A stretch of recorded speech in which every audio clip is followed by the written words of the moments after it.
Você sabia que o legalismo e a extrema rigidez podem ser portas espirituais para que Satanás leve um filho de Deus à prática oculta da pornografia ou da perversão sexual? No vídeo de hoje, um texto escrito por Alcione Emerick no livro Contaminação Espiritual.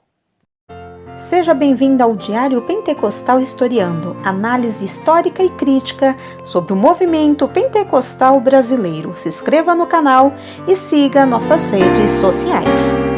O povo que não conhece a sua história está condenado a repeti-la. Em aula de nosso curso, os alunos pesquisaram o tema pornografia e constataram que o legalismo e a extrema rigidez podem ser portas espirituais para que Satanás leve um filho de Deus à prática oculta da pornografia ou da perversão sexual.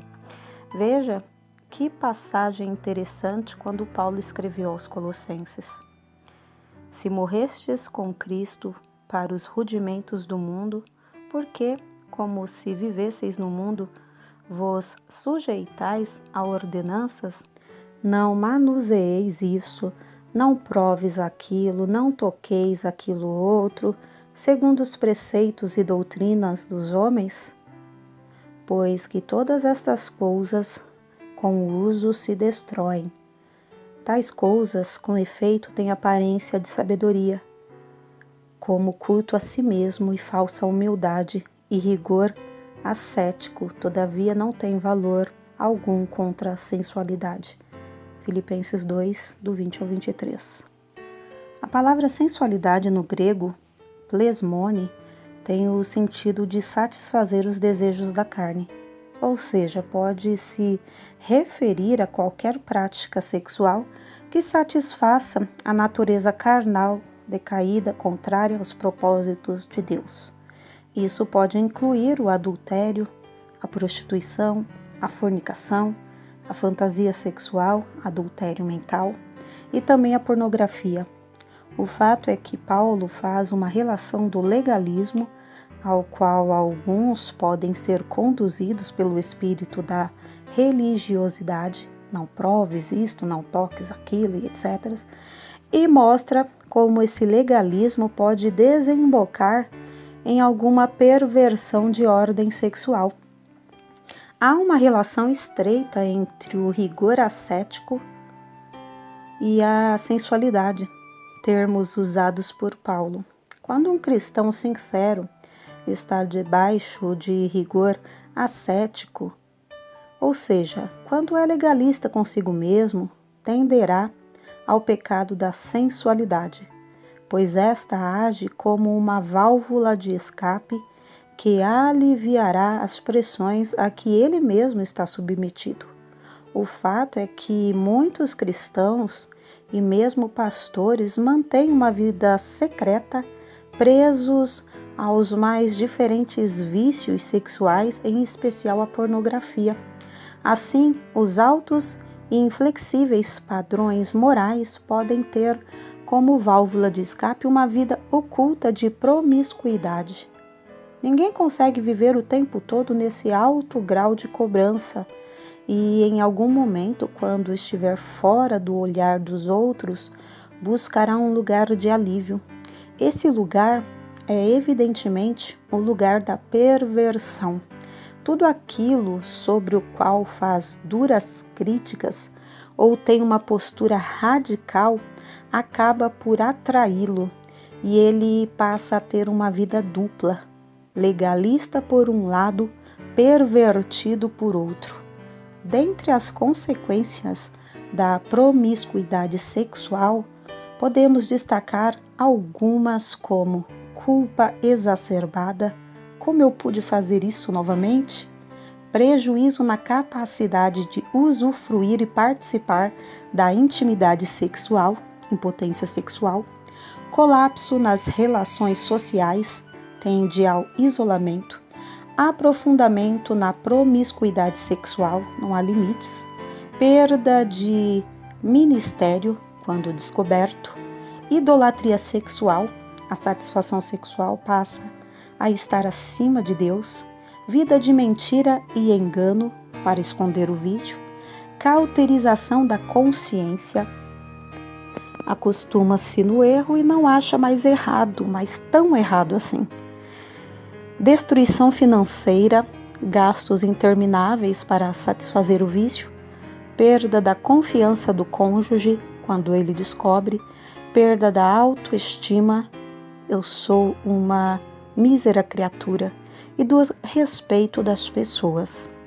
É evidente que a promiscuidade sexual pode ter as mais diferentes causas, mas aqui, visando ao nosso estudo, esclarecemos que o legalismo pode ser um fator preponderante por trás de um viciado sexual, principalmente se ele for cristão. O legalismo, em vez de nos manter santos, tem o exato efeito contrário, empurra-nos para uma vida suja, só que às escondidas. Não é à toa que Jesus chamou muitos dos legalistas fariseus naquela época de sepulcros caiados ou sepulturas invisíveis.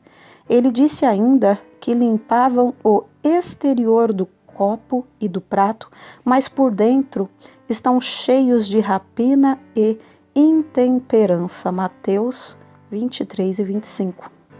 Lembre-se ainda do episódio da mulher apanhada em adultério, em que vários estavam com pedras nas mãos para matá-la.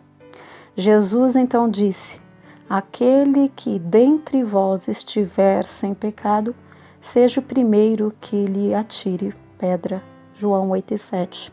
Em seguida, o texto diz que Jesus continuou escrevendo no chão. A tradição diz que Jesus escrevia o pecado de muitos deles. O resultado, após a pergunta desafiadora do mestre, é que ninguém ficou naquele lugar, exceto Jesus e aquela mulher.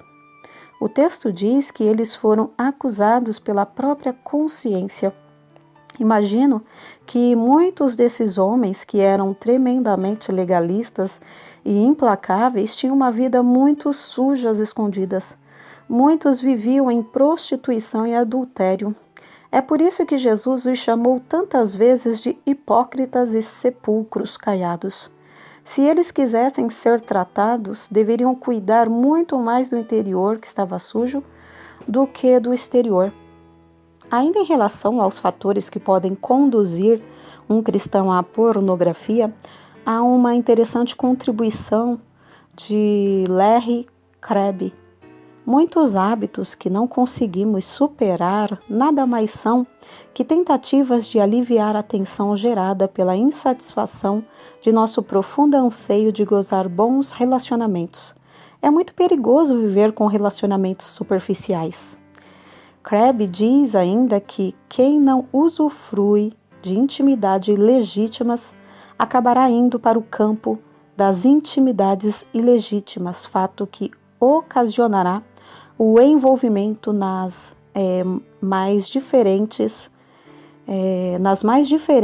perversões sexuais. Esse vazio das relações será a brecha para que Satanás escravize não poucos filhos de Deus e até pastores nos pecados sexuais. Muitas vezes o nosso legalismo e distanciamento das pessoas nada mais são do que uma fachada social ou eclesiástica para ocultar sujeira que carregamos em nossa vida. Para muitos, o seu alto rigor age como muro de proteção, concluem. Com minha postura radical nunca serei descoberto, mas a Escritura adverte: nada há encoberto que não venha a ser revelado, e oculto que não venha a ser conhecido. Lucas 12:2. Ou nos abrimos a tempo para nossa cura, ou um dia seremos descobertos para nossa vergonha.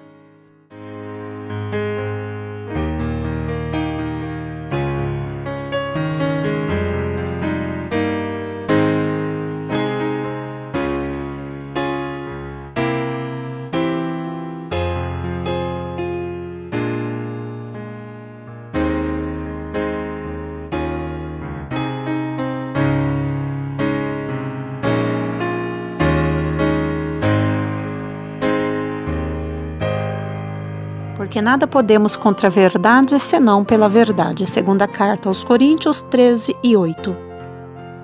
Se você gostou do conteúdo deste vídeo, se inscreva no canal, deixe o seu joinha, compartilhe e ative o sininho para receber do YouTube as notificações dos novos vídeos.